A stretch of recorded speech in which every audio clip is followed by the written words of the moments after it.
আসসালামু আলাইকুম প্রিয় দর্শক বিন্দুরা, কেমন আছেন সবাই? আশা করি সকলে অনেক অনেক ভালো আছেন। তো ভিউয়ার্স, দেখতে পাচ্ছেন আমার সামনে আমার দাদি বসে আছে। তো এত বৃদ্ধ বয়সেও সে কিন্তু অনেক কষ্ট করে খেতা সেলাই করছে। দেখে মনে হচ্ছে না জানি কত কষ্ট। আমার মুখে কিন্তু অনেক সুন্দর একটা হাসি, বাট আমার কাছে এটা একটু চিন্তার বিষয় যে কিসের জন্য খেতাটা সেলাই করছে। তো দাদি, আপনি কিসের জন্য এই খেতাটা সেলাই করছেন? তাই তো বিয়ে করবো না, তো তুই কি জন্য সেলাই করছিস? আমি বিয়ে করবো না, তুই সেলাই করবি না। ওই সেলাই করা বাদ দেয়, বিয়ে করবো না। তো বাদ দেওয়া লাগবে না, তুই সেলাই কর। আবার বিয়ে করা লাগে কিনা তা ঠিক আছে।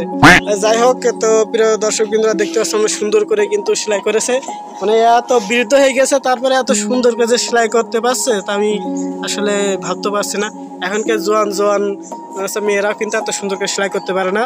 আবার বলে যে নাকি মাঝে মাঝে সব কাজ হয়ে যাচ্ছে, এমন একটা অবস্থা। কিন্তু এত বৃদ্ধ বয়স হয়ে গেছে, মানে এত বয়স হয়ে গেছে, তারপরে কিন্তু এত সুন্দর করে থোড় বনছে, মানে খুবই একটা চিন্তার বিষয়।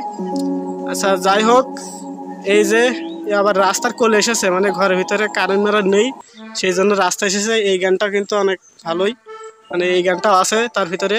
আর এটা কিন্তু মানে অনেক কিউট, দেখতে পাচ্ছেন। মানে এখনো বিয়ে দিলে বিয়ে দেওয়া যাবে, বাট আমার দাদা তো মারা গিয়েছে, মানে আর কি সালে বললাম, আবার কেউ মাইন্ডে নেবেন না।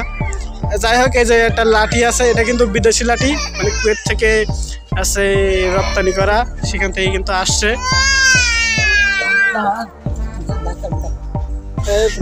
আরে আমার ভাগ্নি কাঁদছে, সেই জন্য কিন্তু এখানে থিয়ে চলে যাচ্ছে। তো প্রিয় দর্শক বিন্দুরা, এখানে শেষ করছি। আমার দাদির সাথে ভিডিও করতে চাচ্ছিলাম, কিন্তু আমার ভাগ্নি কান্নাকাটি করছে, তার কাছে এখন চলে যাচ্ছে। তো প্রিয় দর্শক বিন্দুরা, এখানে শেষ করি। Tata, bye bye, good bye.